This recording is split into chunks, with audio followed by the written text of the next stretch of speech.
یہ بھی ہوتا ہے کہ کسی کو کسی عمل خیر کی توفیق ہو جاتی ہے تو وہ اس پر اللہ کا شکر کرنے کی بجائے دوسرے لوگوں کو جو فی الحال اس توفیق سے محروم ہیں حقارت کی نظر سے دیکھنا شروع کر دیتا ہے۔ بعض اوقات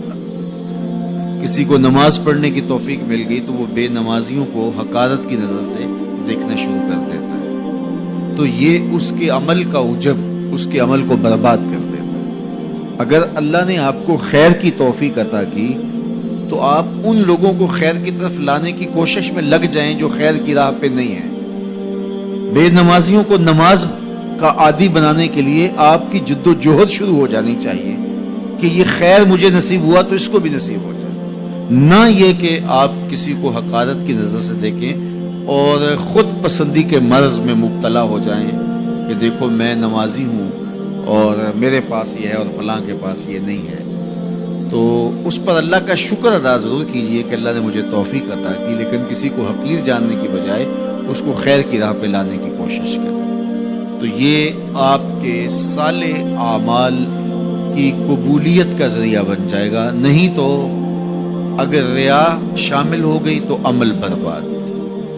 اگر تکبر آ گیا تو اللہ کو تو پسند ہی نہیں ہے، اگر عجب پیدا ہو گیا تو عمل کا نتیجہ آپ کو نصیب بھی نہیں ہو سکے گا۔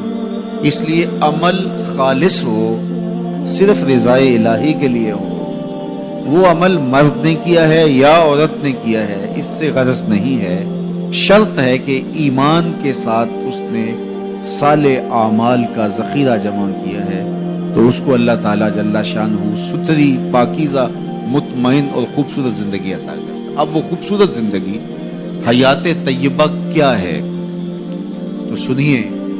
حضرت سعید بن جبیر رضی اللہ تعالیٰ عنہ فرماتے ہیں کہ حیات طیبہ سے مراد الرزق الحلال ہے۔ اللہ جل شانہ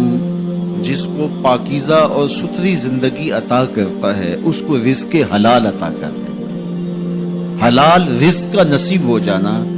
ایک خوبصورت زندگی کا نصیب ہو جانا ہے، کیونکہ حلال میں طمانیت رکھی گئی ہے۔ ایک شخص جتنا بھی حرام رزق اکٹھا کر لے اس کو اس سے طمانیت باطن، سرور باطن نصیب نہیں ہو سکتا، اس کے اندر اطمینان اور قرار نہیں آ سکتا، کیونکہ حرام میں یہ ہے ہی نہیں۔ تو حلال تھوڑا بھی مل جائے لیکن ہو حلال تو وہ باطن کی طمانیت کا سبب ہے، اندر کی روشنی کا ذریعہ ہے، اور ایک سرشار مطمئن خوبصورت اور خوشگوار زندگی کی ضمانت ہوتی ہے رزق حلال۔ اللہ ہم سب کو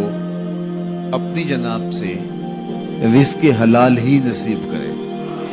اور اگر ہم سچے دل سے یہ عہد کر لیتے ہیں کہ اللہ ساری زندگی تو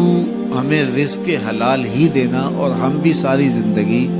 حرام کے ایک لقمے سے بھی اپنے آپ کو محفوظ کریں گے، اللہ آپ کے لیے حلال کے راستے کشادہ کرے۔